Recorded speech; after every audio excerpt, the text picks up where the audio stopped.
नमस्ते। मैं Vox Populi the blind truth teller के पहले एपिसोड में आपका स्वागत करता हूँ। आज के एपिसोड में हम स्वामी रामदेव जी का पर्दाफाश करने जा रहे हैं। हाल ही में स्वामी रामदेव जी ने सुप्रीम कोर्ट में खुले मंच से न्यायपालिका से माफ़ी मांगी है। एक प्रतिष्ठित योग ऋषि होने से लेकर भारत के सर्वोच्च न्यायालय से माफ़ी मांगने तक, आइए योग ऋषि स्वामी रामदेव जी को बेनकाब करें। योग ऋषि स्वामी रामदेव जी का जन्म हरियाणा के एक गांव में श्रीमती गुलाब देवी और श्री राम निवास के यहाँ हुआ था।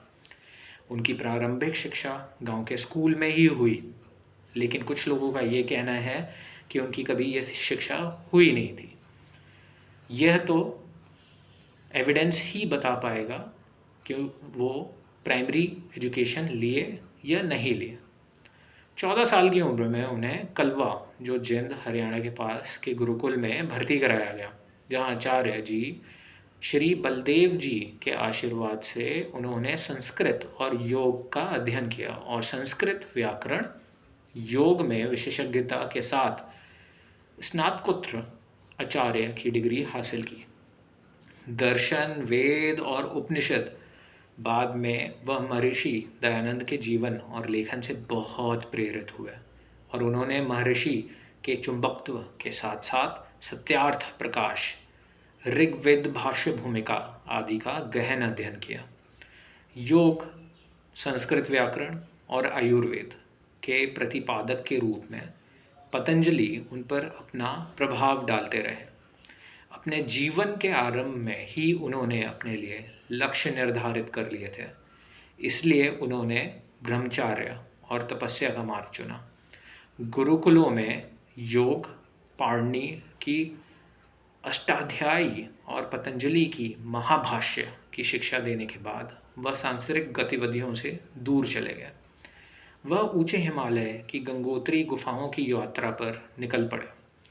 गहन ध्यान और तपस्वी अनुशासन और तपस्या के माध्यम से वह अपने द्वारा किए जाने वाले कार्य की स्पष्ट दृष्टि विकसित करने में सक्षम थे। योग एवं आयुर्वेद का प्रचार प्रसार तथा भारत की सामाजिक, राजनीतिक एवं आर्थिक व्यवस्था में सुधार, और फिर सौभाग्य से उनकी मुलाकात आचार्य बालकृष्ण से हुई, जो एक आत्मीय और सहपाठी थे जो इसी तरह की खोज पर थे। वे इस अद्भुत कार्य को शुरू करने के लिए एक साथ आए। स्वामी जी ने पतंजलि के योग को रहस्य से मुक्त करने के लिए और लोकप्रिय बनाने की कठिन जिम्मेदारी अपने ऊपर ले ली, जबकि आचार्य जी ने आयुर्वेदिक चिकित्सा प्रणाली की प्रभावशीलता में लोगों का विश्वास बहाल करने के कार्य के लिए खुद को समर्पित कर दिया। स्वामी जी का मुख्य ध्यान भारत के साथ साथ पूरे विश्व के लोगों को योग और आयुर्वेद को अपनी जीवन शैली के रूप में अपनाने पर रहा। बीमारियों और विकारों के इलाज के लिए उनका दृष्टिकोण व्यवहारिक, हठधर्मी और गैर सांप्रदायिक है। सभी व्यक्तियों, चाहे वह हिंदू, मुस्लिम, सिख या ईसाई या किसी और भी धर्म से हो, की शारीरिक रचना और शरीर क्रिया विज्ञान एक समान ही होती है, इसलिए वे सभी योग और आयुर्वेदिक चिकित्सा से लाभ उठा सकते हैं। उन्होंने इस विषय पर अपनी 2 लोकप्रिय हिंदी पुस्तकों में योग से होने वाले लाभों के बारे में विस्तार से बताया है।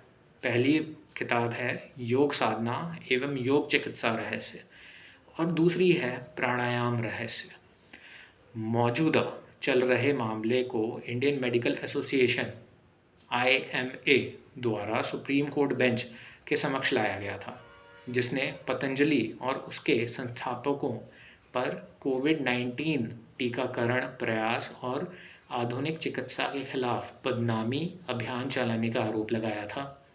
इससे पहले की सुनवाइयों में सुप्रीम कोर्ट ने पतंजलि आयुर्वेद के साथ साथ रामदेव और बालकृष्ण को भ्रामक विज्ञापनों को रोकने में विफल रहने के लिए फटकार के जवाब में आकस्मिक माफ़ी मांगने के लिए फटकार लगाई थी।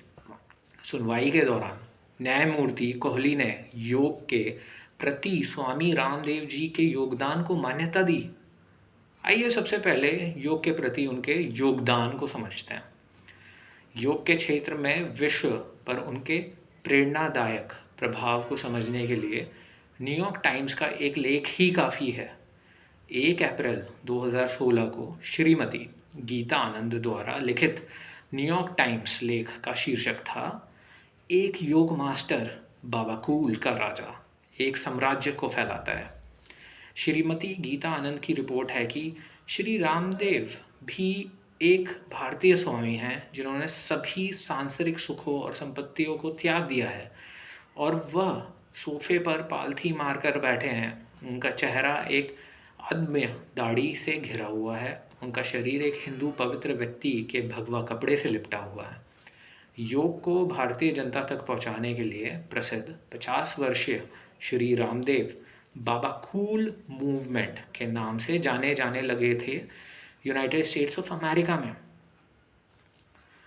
जो स्वस्थ उपभोक्ता का विपणन कर रहे हैं। हर्बल उपचार की प्राचीन भारतीय औषधि प्रणाली पर आधारित वस्तुएं, जिन्हें आयुर्वेद के नाम से जाना जाता है, पैकेज्ड फूड, सौंदर्य प्रसाधन और घरेलू देखभाल उत्पादों का उनका तेजी से बढ़ता व्यापारिक साम्राज्य बहुराष्ट्रीय और भारतीय निगमों दोनों की बिक्री को प्रभावित कर रहे हैं। पारंपरिक भारतीय सामग्रियों के मूल्य के बारे में बाबाओं का संदेश भारत के वर्तमान माहौल में विशेष रूप से गूंजता है, जहां एक प्रधानमंत्री और उनकी राजनीतिक पार्टी ने योग से लेकर गायों के प्रति श्रद्धा तक प्राचीन हिंदू प्रथाओं के मूल्य के आसपास एक कथा बनाई है। श्री रामदेव ब्रांड बिल्डिंग बाबाओं के बढ़ते समूह में सबसे प्रमुख हैं, जिनके रैंक में भारतीय आध्यात्मिक अभ्यास आर्ट ऑफ लिविंग के संस्थापक श्री श्री रविशंकर शामिल हैं, जो क्रीम, साबुन और शैम्पू की एक श्रृंखला को बढ़ावा देते हैं, जिन्हें अन्य नाम भी कहा जाता है, जिसे हम कहते हैं आयुर्वेद। ब्रांड रणनीति विशेषज्ञ और बड़े भारतीय समूह टाटा समूह की सहायक कंपनी के पूर्व विपणन प्रमुख हरीश बिजूर ने कहा, भारत में उपभोक्ता उत्पाद व्यवसाय में वास्तव में एक बड़ा बदलाव आया है। रामदेव जी धीरे धीरे योग से आगे बढ़कर सरकारी भ्रष्टाचार के सार्वजनिक आलोचक बन गए। 2011 में नई दिल्ली में एक बड़े विरोध प्रदर्शन का नेतृत्व किया और बाद में 2014 में चुनाव के दौरान प्रधानमंत्री नरेंद्र मोदी का समर्थन किया। उन्होंने कहा, लोग हमारे उत्पाद खरीदते हैं क्योंकि उनका मानना है कि मैं उन्हें केवल अच्छी चीज़ें ही बेचूंगा। विश्लेषकों ने कहा कि श्री रामदेव की अपील के अलावा पतंजलि उत्पाद आकर्षक है क्योंकि वे उच्च गुणवत्ता वाले हैं और कीमतें प्रतिस्पर्धा से लगभग 20% कम हैं। यह स्पष्ट नहीं है कि पतंजलि इतनी कम कीमतें कैसे वसूलने में सक्षम है, जबकि इसका 13% का लाभ मार्जिन उद्योग के 13 से 16% के दायरे में ही है। श्री रामदेव ने अपनी प्रसिद्धि के साथ यह साहस दिखाया है कि उनके विज्ञापन लागत उनके प्रतिस्पर्धियों की तुलना में बहुत कम है, जो अपने राजस्व को 15% तक अपने उत्पादों को बढ़ावा देने में खर्च करते हैं। श्री रामदेव और श्री बालाकृष्ण के चेहरे कंपनी से जुड़ी लगभग हर इमारत, बिलबोर्ड और ट्रक पर सुशोभित है, जो इतनी तेज़ी से विस्तार कर रही है कि यह अपने वर्तमान और संभावित प्रतिस्पर्धियों में डर पैदा कर रही है। अब वर्तमान मामले में द हिंदू न्यूज़पेपर ने बताया कि शीर्ष अदालत ने कहा था कि पतंजलि आयुर्वेद के विज्ञापन, जिसने महामारी के महीनों के दौरान मधुमेह और मोटापे से लेकर कोविड-19 तक सब कुछ ठीक करने का वादा किया था, सुप्रीम कोर्ट ने कहा कि ड्रग्स एंड मैजिक रेमेडीज अधिनियम का जानबूझकर उल्लंघन हुआ है। यह कानून आपत्तिजनक विज्ञापनों के बारे में बात करता है। अब यह संदेहास्पद है कि स्वामी रामदेव जी ने शीर्ष अदालत में यह वचन देने के एक दिन बाद प्रेस कॉन्फ्रेंस क्यों की थी कि वे इलाज का विज्ञापन करने से बचेंगे, जो 1954 के अधिनियम का उल्लंघन है। योग ऋषि के उत्पाद दवाओं के गुणवत्ता मानक में विफल रहे हैं और भारत और विदेश के कई नागरिकों को गुमराह किया है, जिन्होंने उनके उत्पादों में विश्वास दिखाया था। आइए दवाओं के रूप में विपणन किए जाने वाले पतंजलि उत्पादों को बेचने के फायदे और नुकसान के संदर्भ में पतंजलि की व्यावसायिक रणनीति का विश्लेषण करें। सबसे पहले देखते हैं कि फायदा क्या है। संभावित रूप से उच्च बिक्री कर रही है पतंजलि। किसी उत्पाद को सभी का इलाज या मौजूदा दवाओं से बेहतर के रूप में विपणन करना उन उपभोक्ताओं के लिए बहुत आकर्षक हो सकता है जो जल्द से जल्द समाधान की तलाश में रहते हैं। जल्द से जल्द मुझे ठीक होना है, जल्द से जल्द मुझे वज़न घटाना है, लेकिन वो जल्द से जल्द हो। अब देखते हैं हानि क्या है इस पूरे व्यावसायिक मॉडल की। हानि यह है कि पहला तो गंभीर कानूनी मुद्दा बन जाता है।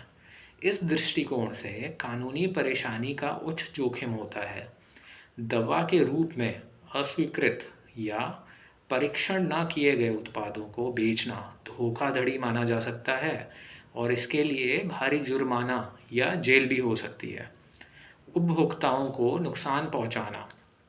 इन उत्पादों में संभवतः उचित गुणवत्ता नियंत्रण का अभाव है और इनके खतरनाक दुष्प्रभाव हो सकते हैं या ये पूरी तरह से अप्रभावी हो सकते हैं। इससे लोगों को उचित चिकित्सा सहायता लेने में देरी हो सकती है और उनका स्वास्थ्य खराब हो सकता है। ऐसी प्रथाओं में पकड़े जाने से आपकी कंपनी की प्रतिष्ठा को गंभीर नुकसान होगा और उपभोक्ता विश्वास नष्ट हो जाएगा। कुछ नैतिक चिंताएं भी हैं।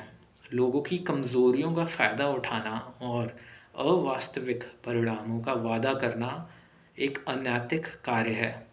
चिकित्सीय दावों के लिए साक्ष्य की आवश्यकता होती है। विशिष्ट स्थितियों के इलाज या उपचार के बारे में दावा करने के लिए कठोर वैज्ञानिक परीक्षण और नियामक निकायों से अनुमोदन की आवश्यकता होती है। डॉक्टर अप्रयुक्त उत्पादों की अनुशंसा नहीं करेंगे। अनुसंधान द्वारा समर्थित, सुरक्षित और प्रभावी उपचार की सिफारिश करना डॉक्टरों की जिम्मेदारी है। वे अस्वीकृत उत्पादों का सुझाव देकर अपनी प्रतिष्ठा को जोखिम में नहीं डालेंगे। कुल मिलाकर फायदे की तुलना में नुकसान कहीं अधिक है। ऐसे उत्पादों को विपणन के अधिक सुरक्षित और नैतिक तरीके हैं जो स्वास्थ्य लाभ प्रदान कर सकते हैं। उत्पाद की समस्याओं के बारे में सामान्य कल्याण और पारदर्शिता को बढ़ावा देने पर ध्यान केंद्रित करने पर विचार करिए। आप विशिष्ट उपयोगों के लिए उत्पाद की परीक्षण और अनुमोदन कराने का भी पता लगा सकते हैं। इस प्रकार यह स्पष्ट है कि पतंजलि का बिजनेस मॉडल क्या है। यह वर्तमान अदालती मामले से स्पष्ट है। मैं इस पर कोई टिप्पणी नहीं कर सकता कि ऐसे अपराध के लिए पतंजलि को क्या सज़ा मिलेगी, लेकिन एक उपभोक्ता के रूप में आप अब पतंजलि के वास्तविक बिजनेस मॉडल से अवगत हैं। इसलिए भोले भाले होने के बजाय एक स्मार्ट उपभोक्ता बने। यदि आप इस एपिसोड के संदर्भों को पढ़ने में रुचि रखते हैं तो आप वीडियो के विवरण में दिए गए लिंक का संदर्भ ले सकते हैं। जय हिंद, जय भारत।